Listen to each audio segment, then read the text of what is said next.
Genesis 25, Magandang Balita Biblia. Mga iba pang lahi ni Abraham. Muling nag-asawa si Abraham at ang pangalan ng babae ay Ketura. Ang mga anak niya rito ay sina Zimran, Hoksan, Medan, Midian, Isbak at Sua. Si Hoksan ang ama ni Seba at Dedan. Kay Dedan nagmula ang mga Asurim, Letusim at Liumim. Ang mga anak naman ni Midian ay sina Efa, Efer, Enok, Abida at Eldaa. Lahat sila'y buhat kay Ketura. Kay Isaac ipinamana ni Abraham ang lahat niyang ari-arian. Ngunit bago siya namatay, pinagbibigyan na niya ng regalo ang mga anak niya sa ibang asawa, at pinapunta sa lupain sa dakong silangan para mapalayo kay Isaac. Namatay si Abraham. Si Abraham ay nabuhay ng 175 taon. Matandang-matanda na siya nang mamatay. At inilibing siya nina Isaac at Ismael sa yungib ng Makpela sa silangan ng Mamre, sa parang na dating kay Ephron, anak ni Zohar na Heteo. Ang lugar na yon ang binili ni Abraham sa mga Heteo, at doon sila nalibing ni Sarah. Pagkamatay ni Abraham, pinagpala ng Diyos si Isaac. Doon siya tumira sa Bir-lahai-roi. Ang lahi ni Ismael. Ito naman ang lahi ni Ismael na anak ni Abraham kay Hagar, ang taga-Ehiptong alipin ni Sarah. Sinebayot ang panganay, sumunod sina Kedar, Abil at Mibsam. Sumunod sina Misma, Duma at Masa, pagkatapos ay sina Hadad, Tema, Jetur, Nafis at Kedema. Sila ang 12 anak ni Ismael, na naging pinuno ng kani-kanilang lipi. Isinunod sa kanilang mga pangalan ang mga bayan, at pinagkampuhan ng kani-kanilang mga lipi. Namatay si Ismael sa gulang na 137 taon, at siya ay inilibing. Ang lahi ni Ismael ay tumira sa lupain sa pagitan ng Havila at Shur, sa daang patungo sa Assyria sa silangan ng Ehipto.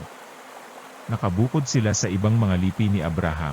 Ipinanganak sina Esau at Jacob. Ito naman ang kasaysayan ni Isaac na anak ni Abraham. 40 taon na si Isaac nang mapangasawa niya si Rebeka, anak na dalaga ni Bethuel, isang Arameong taga-Mesopotamia. Si Rebeka ay kapatid ni Laban, isa ring Arameo. Hindi magkaanak si Rebeka, kaya't nanalangin kay Yahweh si Isaac. Dininig naman siya, at si Rebeka ay naglihi. Kambal ang kanyang dinadala, at nasa tiyan pa'y nagtutulakan na ang dalawa. Kaya't nasabi ng ina, kung ngayon pa'y ganito na ang nangyayari sa akin, bakit pa ako mabubuhay?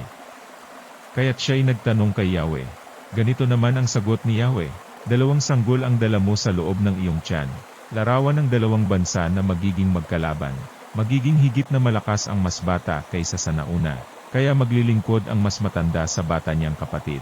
Dumating ang panahon at nanganak nga siya ng kambal. Mamula-mula ang kutis at mabalahibo ang katawan ng panganay, kaya't Esau ang ipinangalan dito. Nang lumabas ang pangalawa, nakahawak ito sa sakong ng kanyang kakambal, kaya Jacob naman ang itinawag sa kanya. 60 taon si Isaac noon. Ipinagbili ni Esau ang kanyang karapatan. Lumaki ang mga bata. Naging mahusay na mga ngaso si Esau, at sa kaparangan na halos tumitira. Si Jacob naman ay tahimik at lagi sa bahay. Higit ang pagtingin ni Isaac kay Esau, palibhasa'y kinawiwilihan niyang kainin ang mga nahuhuli nito sa pangangaso. Samantalang si Jacob naman ang mas mahal ni Rebeka. Minsan, si Jacob ay nagluluto ng sinabawang pulang patani. Siya namang pagdating ni Esau mula sa pangangaso. Sinabi niya, gutom na ako, bigyan mo naman ako niyang mapulang niluluto mo. At dahil dito'y tinawag siyang Edom. Sumagot si Jacob, ibigay mo muna sa akin ang iyong karapatan bilang panganay. Payag na ako, sabi ni Esau, aanhin ko pa ang pagiging panganay kung mamamatay naman ako sa gutom. Kung gayon, sabi ni Jacob, sumumpa ka muna. Sumumpa nga si Esau, at ibinigay kay Jacob ang karapatan ng pagiging panganay. Ibinigay naman ni Jacob kay Esau ang niluto niyang gulay, at binigyan pa ito ng tinapay. Matapos kumait uminom, umalis na agad si Esau.